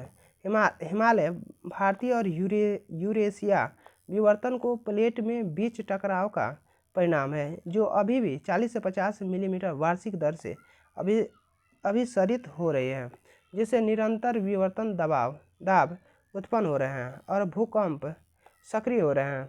भारतीय प्लेट निरंतर यूरेशियन प्लेट के नीचे निमज्जित हो रही है, जिससे दाब उत्पन्न हो रहे हैं, जो निरंतर भूकंपों के माध्यम से मुक्त हो रहा है। अब यह क्षेत्र अनेक भ्रांश रेखाओं से घिरा हुआ है, जिसमें मुख्य हिमालयी थ्रस्ट भी शामिल है, जो बार बार होने वाली भूकंपीय परिघटनाओं के लिए जिम्मेदार है। ये भ्रांश प्रत्यास्थ ऊर्जा संग्रहित करते हैं, जो मुक्त होने पर भूकंप का कारण बनती है। भारतीय यूरेशिया टकराव के अलावा अन्य विवर्तनिकी विशेषताएं, जैसे पामीर पर्वत के नीचे यूरेशियन प्लेट का अभिसरण भी क्षेत्र का भूकंपीय योगदान देता है। भूकंप क्या है, इसके बारे में जानते हैं। भूकंप पृथ्वी की सतह का कंपन है, जो ऊर्जा के निर्मुक्त होने के कारण होता है, जिससे भूकंपीय तरंगें उत्पन्न होती है। ये तरंगें सभी दिशाओं में यात्रा करती है और सिस्मोग्राफ पर अभिलिखित की जाती है। सतह के नीचे का प्रारंभिक बिंदु अब अवकेंद्र है और सतह पर इसकी ठीक ऊपर का बिंदु अधिकेंद्र है। ग्लेशियरों का अंतर्राष्ट्रीय वर्ष 2025। जनवरी 2025 में संयुक्त राष्ट्र ने वर्ष 2025 को ग्लेशियर के संरक्षण का अंतर्राष्ट्रीय वर्ष घोषित किया तथा वर्ष 2025 से प्रति वर्ष 21 मार्च को विश्व ग्लेशियर दिवस के रूप में मनाया जाएगा।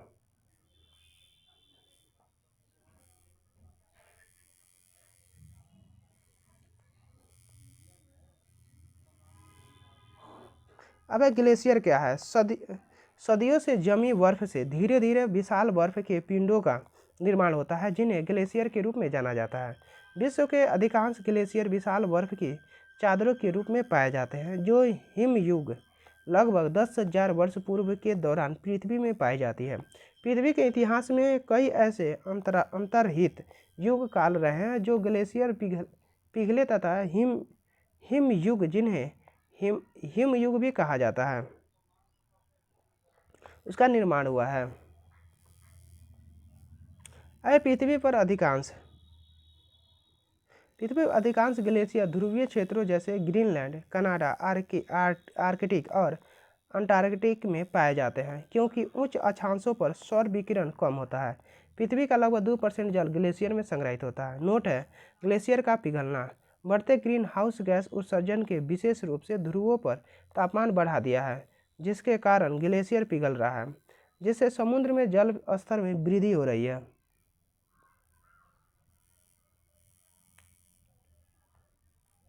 अब उत्सर्जन में बड़ी कटौती के बावजूद 2100 तक विश्व में 1/3 से अधिक ग्लेशियर पिघल जाएंगे। अब आर्टेसियन कुआं के बारे में देखते हैं। हाल ही में राजस्थान में जैसलमेर में जमीन के नीचे से बड़ी मात्रा में जल बाहर निकलने लगा है, जिसका श्रेय भारत के आर्टेसियन कुओं को दिया गया है। अब विशेषज्ञों ने इस विचार को खारिज कर दिया है कि यह जल प्राचीन सरस्वती नदी से संबंधित है तथा उन्हें सुझाव दिया है कि यह जल लाखों वर्ष पुराना होने के साथ इसकी उत्पत्ति तेथिस सागर पूर्व वैदिक काल से संबंधित हो सकती है। क्या है आर्टेसियन कुआं? अब आर्टेसियन कुआं से जल पंपिंग की आवश्यकता के बिना दबाव के कारण स्वाभाविक रूप से सतह पर आता है, और ऐसा तब होता है जब जल एक सीमित जल भृत में संग्रहित हो जाता है तथा इसका दाब अधिक हो जाता है। इसके ऊपर एवं नीचे उपस्थित कठोर सामग्रियों के कारण इसे कन्फाइंड जल भी कहा जाता है। अब आर्टेसियन कुआं का निर्माण तब होता है जब एक कुआं का कन्फाइंड जल भृत तक प्रसार होता है तो मृदा एवं चट्टान जैसी अभेद्य परतों के बीच स्थित प्रागम्य चट्टान या तलछट की एक परत होती है। कन्फाइंड जलभृति में जल अधिक दबाव में होता है और जल ड्रिल किया जाता है तो दबाव से जल बोरहोल के माध्यम से ऊपर उठने लगता है। यदि दाब पर्याप्त होता है तो आर्टेसियन कुएं में जल सतह पर स्वतंत्र रूप से प्रवाहित हो सकता है, जिसे प्रवाहित आर्टेसियन कुएं के रूप में जाना जाता है। प्रसिद्ध आर्टेसियन कुएं ऑस्ट्रेलिया के ग्रेट आर्टेसियन बेसिन, संयुक्त राज्य अमेरिका के डकोटा एक्वीफर और अफ्रीका जैसे क्षेत्रों में पाए जाते हैं। अब देखते हैं नोट क्या है, इसके नोट देखते हैं। नोट यानी आर्टेसियन नामक फ्रांस में आर्टोइस कस्बे से लिया गया, जो कि आर्टेसियन का पुराना नाम रोमन शहर था, जहाँ मध्य युग में सबसे प्रसिद्ध प्रवाहित आर्टेसियन कुएं थे। नीदरलैंड से भारत लाए गए रेड पांडा। 25 दिसंबर 2025 को क्रिसमस के अवसर पर 2 रेड पांडा को नीदरलैंड के रॉटरडैम चिड़ियाघर से दार्जिलिंग के पदमजा नायडू हिमालय जूलॉजिकल पार्क में लाया गया और उनका नाम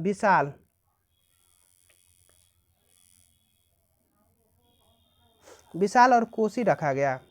अब विदित हो कि एक दशक बाद किसी विदेशी राज्य से कोई रेड पांडा लाया गया है।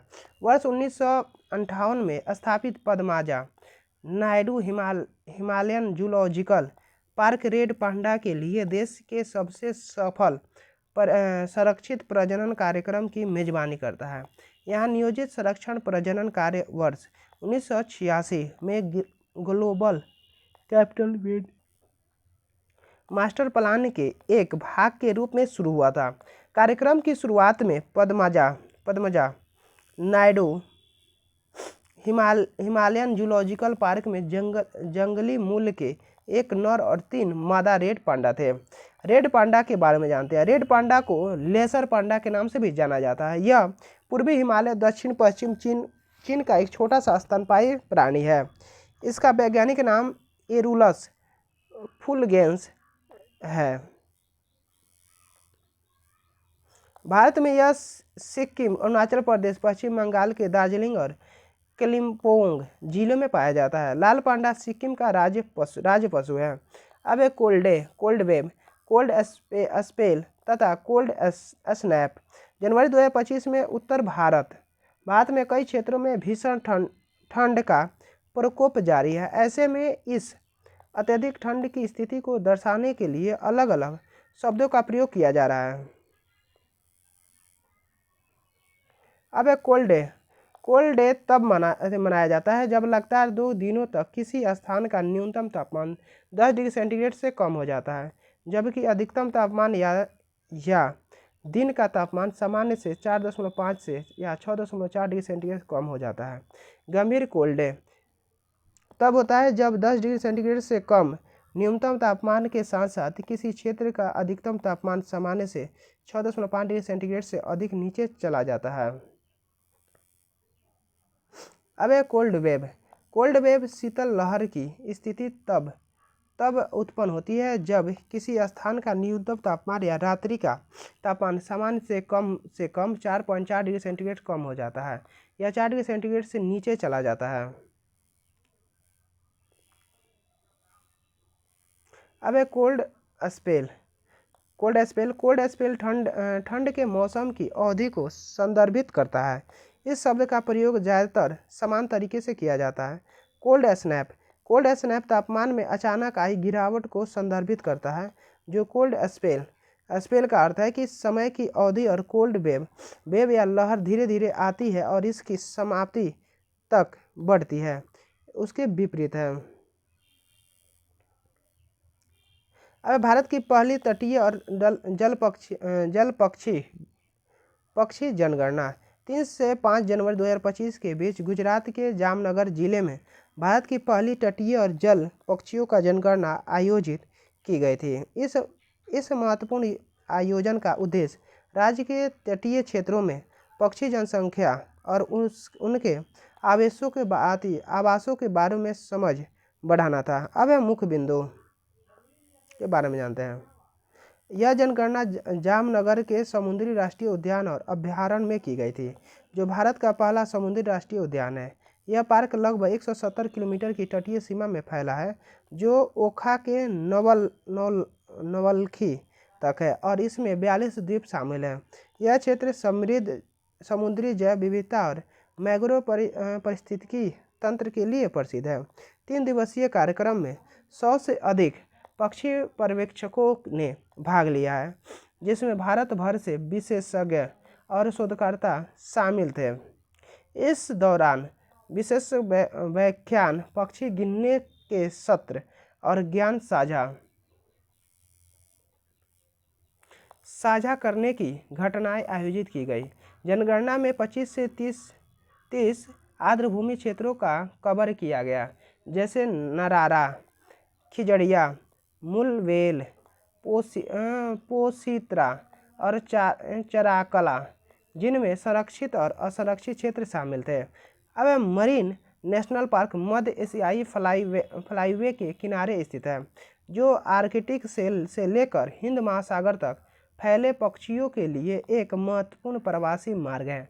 यह फ्लाईवे आवश्यक प्रजनन और सर्दियों के मैदान के रूप में कार्य करता है, जो वैश्विक पक्षी विविधता में योगदान देता है। अब गुजरात सरकार द्वारा इस जनगणना का आयोजन पक्षी संरक्षण के प्रति प्रतिबद्धता को दर्शाता है। पक्षी जनसंख्या, आवासों और प्रवासन पैटर्न पर डेटा एकत्र करके यह जनगणना प्रभावी संरक्षण रणनीतियों को सूचित करने और इस क्षेत्र में पक्षी और जैव विविधता के सतत संरक्षण को सुनिश्चित करने का उद्देश्य रखती है। यह गणना गुजरात वन विभाग द्वारा एक गैर सरकारी संगठन बोर्ड कंजर्वेशन सोसाइटी गुजरात के सहयोग से की गई है। अब जल पक्षी के बारे में जानते हैं। जल पक्षी के बारे में, जल पक्षी वे पक्षी होते हैं जो जलाशयों, तालाबों, नदियों, झीलों, समुद्र या अन्य जल क्षेत्रों के आसपास पाए जाते हैं। ये अपनी अधिकांश गतिविधियां जैसे भोजन करना, घोंसला बनाना और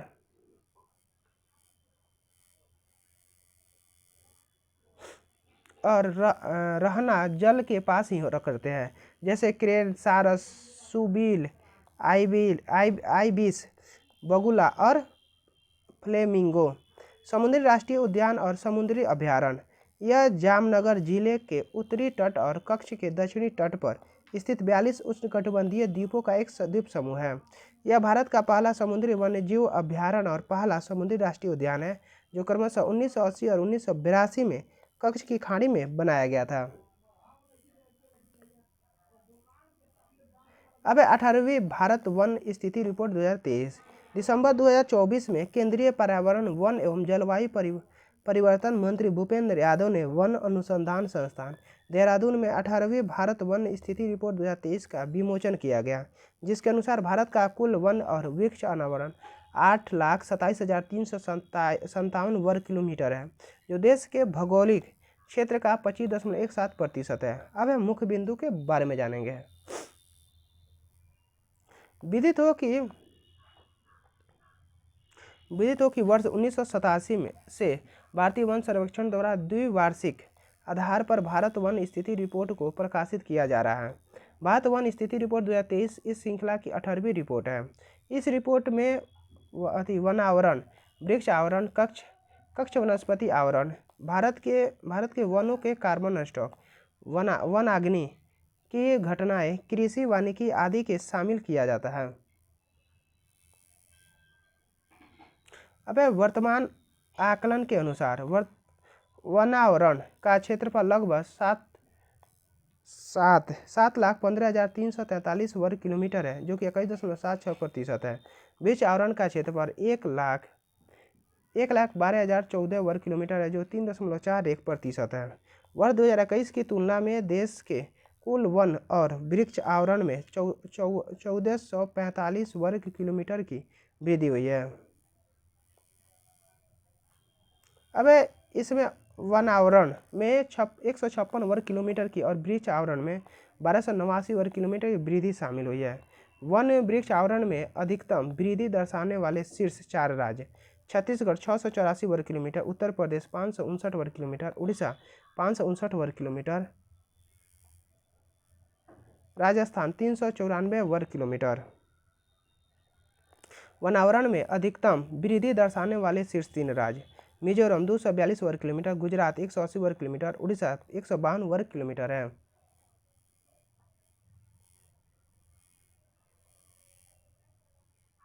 अब क्षेत्रफल की दृष्टि से सबसे अधिक वन एवं वृक्ष आवरण वाले शीर्ष 3 राज्य: मध्य प्रदेश 85,724 वर्ग किलोमीटर, अरुणाचल प्रदेश 67,83 वर्ग किलोमीटर, महाराष्ट्र 65,383 वर्ग किलोमीटर। कुल भौगोलिक क्षेत्रफल की तुलना में वन आवरण के प्रतिशत की दृष्टि से अब लक्षद्वीप 91.33%, जिसके बाद मिजोरम 85.34% है। अंडमान एवं निकोबार द्वीप समूह 81.62% है। 19 राज्यों के शासित क्षेत्रों में 33% से अधिक भौगोलिक क्षेत्र वनावरण के अंतर्गत। इसके 8 राज्यों के शासित क्षेत्रों जैसे मिजोरम, लक्षद्वीप, अंडमान और निकोबार द्वीप समूह, अरुणाचल प्रदेश, नागालैंड, मेघालय, त्रिपुरा और मणिपुर में 75% से अधिक वनावरण है। कुल कक्ष वनस्पति आवरण 4,992 वर्ग किलोमीटर है।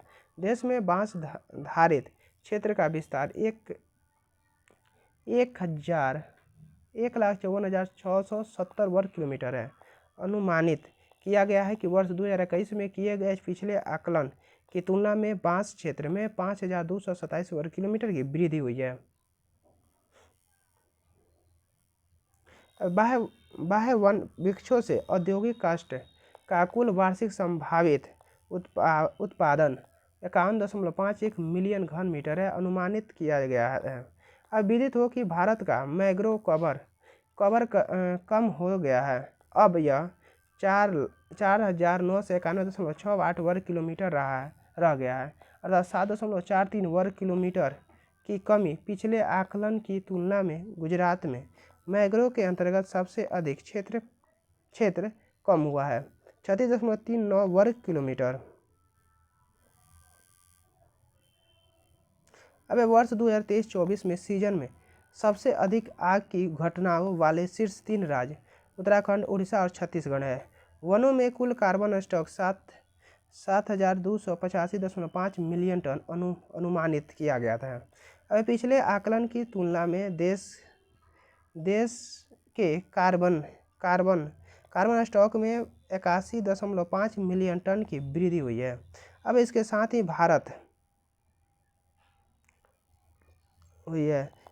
भारत का carbon stock 30.43 billion ton CO2 के समतुल्य तक पहुंच गया है।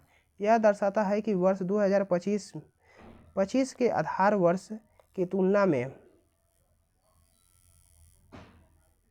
तुलना में भारत पहले ही 2.29 बिलियन टन अतिरिक्त कार्बन सिंक तक पहुंच चुका है, जबकि वह 2030 तक 2.5 से 3.0 बिलियन टन का लक्ष्य रखा गया है।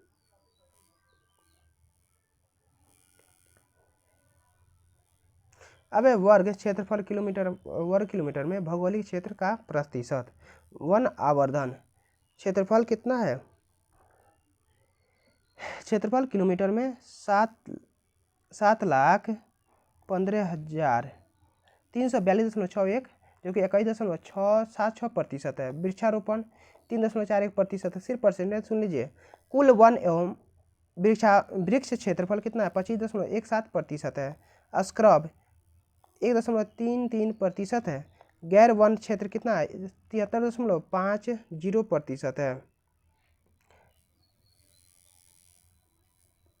अब देश का भौगोलिक क्षेत्रफल 100% 32,87,468 वर्ग किलोमीटर है। भारत वन स्थिति रिपोर्ट के बारे में देखते हैं।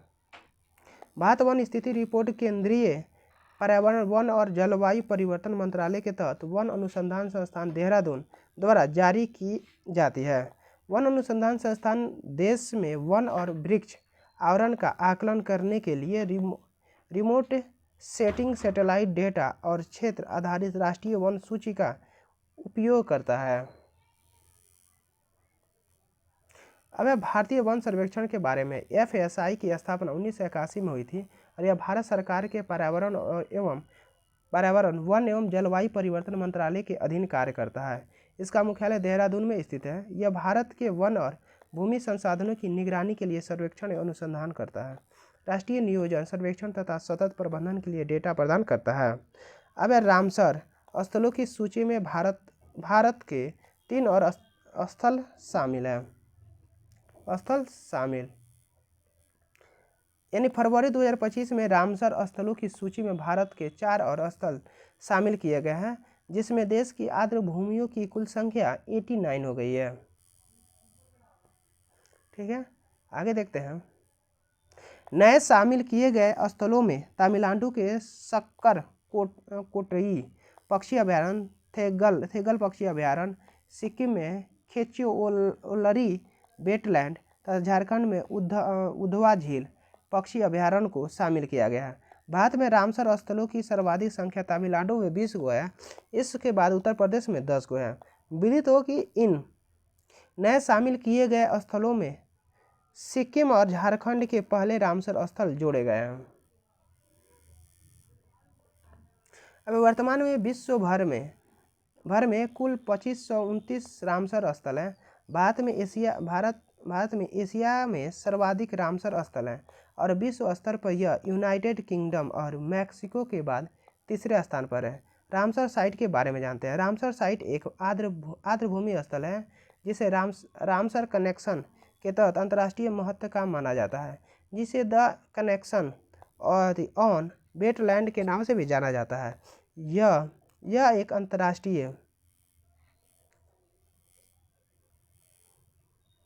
अंतर्राष्ट्रीय पर्यावरण संधि है, जिस पर 2 फरवरी 1971 को यूनेस्को के तत्वावधान के रामसर ईरान में हस्ताक्षर किए गए थे। रामसर स्थल में शामिल भारत की राजस्व आर्द्र भूमियाँ। राज्य केंद्र शासित प्रदेश रामसर साइट स्थापना वर्ष। उड़ीसा चिल्का झील 1981 में। कब हुआ था? 1981 में। दूसरा भितरकनिका मैंग्रोव 2002 में। तमपारा झील 2022 में। हीराकुंड जलाशय 2022 में।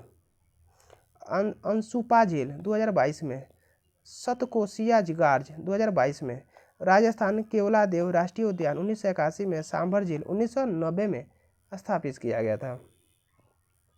अब मिजोरम पाल आर्द्र भूमि 2022 में। जम्मू कश्मीर बुल्लर झील 1990 में। होकेरा वेटलैंड 2050 में। सुरिनसर मानसर झील 2025 में। हाइगम वेटलैंड कंजर्वेशन रिजर्व 2022 में। सालबुग वेटलैंड कंजर्वेशन रिजर्व 2022 में जम्मू कश्मीर में इसका स्थापना हुआ है। अब पंजाब के देख लेते हैं। पंजाब में हरिके झील 1990 में बना है। कांजली झील 2002 में बना है। रोपड़ 2002 में जारी किया गया। केशोपुर मियानी रिजर्व 2019 में। ब्यास संरक्षण रिजर्व 2019 में पंजाब में है। नांगल वन्यजीव अभयारण्य पंजाब में, जो कि 2019 में मिला है। हरियाणा में आता है भिंडवास वन्यजीव अभयारण्य, जो कि 2021 में जारी किया गया। सुल्तानपुर राष्ट्रीय उद्यान 2021 में इसे जारी किया गया रामसर में। आंध्र प्रदेश कोल्लेरू झील 2022 में जारी किया गया है। असम यानी दीपोर झील रामसर साइट में कब जारी किया गया? 2002 में। हिमाचल प्रदेश में है पोंग डैम झील 2002 में जारी किया गया था। चंद्रतान वेटलैंड 2005 में जारी किया गया था। रेणुका वेटलैंड 2005 में जारी किया गया। लद्दाख को तस्सो मोरी यानी 2002 में जारी किया गया। तस्सो कर लेक 2020 में जारी किया गया। केरल अष्टमुड़ी वेटलैंड 2002 में जारी किया गया था। अबे सस्तम कोटा झील 2002 में जारी किया गया है। अबे बेमनाड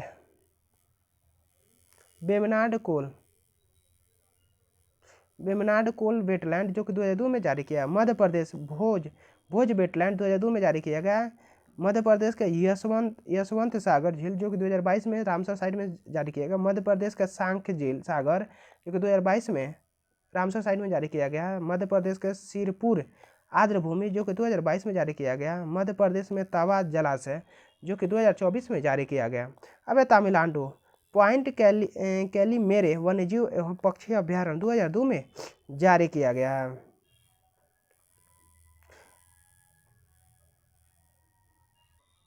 अब देख लेते हैं तमिलनाडु के कोथनकुल्लम पक्षी अभ्यारण्य। कोथमकुलम पक्षी अभ्यारण्य 2022 में, यानी तमिलनाडु के बहुत सारे रामसर साइट थे, 2022 में जारी किया गया। जैसे चित्रगुड़ी पक्षी अभ्यारण्य, सुचिंद्रम थेरू वेटलैंड कॉम्प्लेक्स, बुडुबुर पक्षी अभ्यारण्य, कांजीरकुलम पक्षी अभ्यारण्य, मन्नार की खाड़ी जीवमंडल रिजर्व। अब बेम्बूर वेटलैंड कॉम्प्लेक्स, बेलोड पक्षी अभ्यारण्य, वेदांथंगल पक्षी अभ्यारण्य, उद्यम थरमपुर पक्षी अभ्यारण्य, पल्ली करनई मार्शल रिजर्व, तमिलनाडु के सब है ये। करिकिली पक्षी अभ्यारण्य, पिचोरम मैग्रोव वन कहाँ का है? तमिलनाडु का है। कराईवेटी पक्षी अभ्यारण्य तमिलनाडु का है। लॉन्गवुड सोला रिजर्व वन, जो कि तमिलनाडु के रामसर साइट में इसे नामित किया गया। नंगराजन पक्षी अभ्यारण्य, जो कि तमिलनाडु का है। कुजुवेली पक्षी अभ्यारण्य, जो कि तमिलनाडु का है। सकवार कोटई पक्षी अभ्यारण्य 2025 में जारी किया, जो तमिलनाडु का है। थेरतंगल पक्षी अभ्यारण्य 2025 में जारी किया, कहाँ का है? तमिलनाडु का है। अब आते हैं कर्नाटक का, देखते हैं कर्नाटक में रामसर साइट। रंगनाथिट्टू पक्षी अभ्यारण्य 2022 में जारी किया गया। अंक समुद्र पक्षी अभ्यारण्य रिजर्व 2024 में जारी किया गया। अधनासिनी मुहाना 2024 में जारी किया गया। मगधी केरे संरक्षण रिजर्व 2024 में जारी किया गया। बताए पश्चिम बंगाल पूर्व कलकत्ता वेटलैंड 2002 में जारी किया गया। सुंदरवन वेटलैंड पश्चिम बंगाल 2019 में जारी किया गया है। अब है उत्तर प्रदेश, ये सॉरी त्रिपुरा में कौन है? रुद्र सागर झील 2005 में जारी किया गया था। उत्तर प्रदेश में है ऊपरी गंगा नदी 2005 में जारी किया गया था। उसके बाद से 2019 में नवाबगंज पक्षी अभ्यारण्य, सांडी पक्षी अभ्यारण्य, समसपुर पक्षी अभ्यारण्य, समन पक्षी अभ्यारण्य, पर्वती अर्गा पक्षी अभ्यारण्य, सरसई नावर झील, सूर सरोवर या कित्थम झील 2020 में जारी किया गया है। हैदराबाद नम भूमि 2021 में जारी किया गया है। हैदरपुर नम भूमि 2021 में जारी, जो कि उत्तर प्रदेश का है।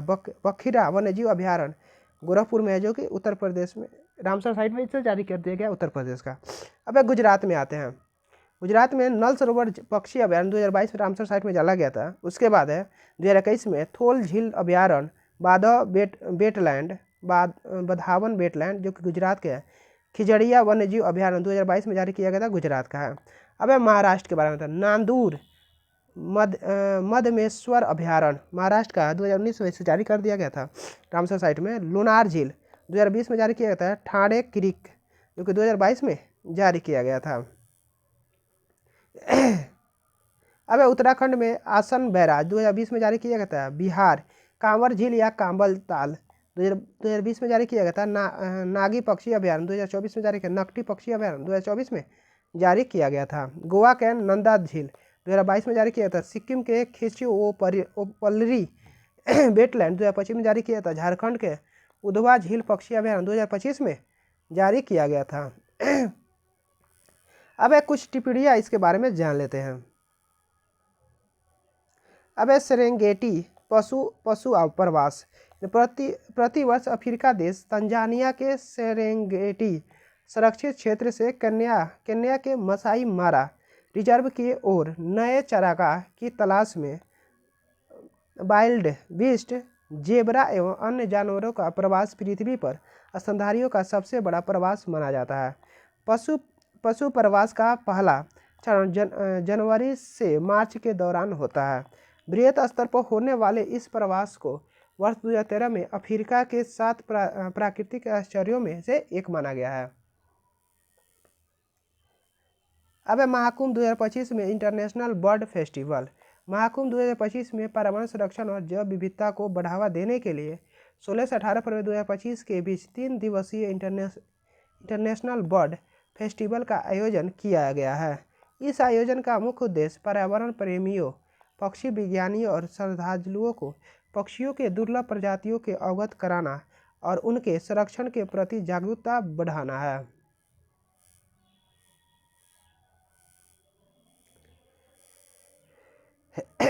अब खतरनाक अपशिष्ट। खतरनाक अपशिष्ट से तात्पर्य ऐसे अपशिष्ट से है जो विषाक्त, ज्वलनशीलता, प्रक्रियाशीलता या संक्षारणता जैसी विशेषताओं के कारण एकल रूप से या अन्य पदार्थों के साथ मिलकर स्वास्थ्य या पर्यावरण के लिए खतरा उत्पन्न करता है।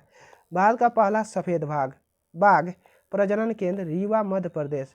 हाल ही में केंद्रीय चिड़ियाघर प्राधिकरण CJA ने मध्य प्रदेश के रीवा में गोविंदगढ़ के पास मुकुंदपुर के सफ़ेद बाघ सफारी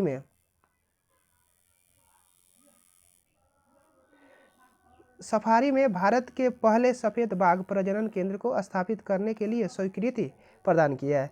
यह पहला मुकुंदपुर के सफ़ेद बाघ सफारी और चिड़ियाघर के लिए संशोधित मास्टर प्लान का हिस्सा है, जिसका नाम महाराजा मार्तंड सिंह जूदेव के नाम पर रखा गया है, जिन्होंने 1951 में एक सफ़ेद बाघ की खोज की और इसके प्रजनन कार्यक्रम की शुरुआत की है।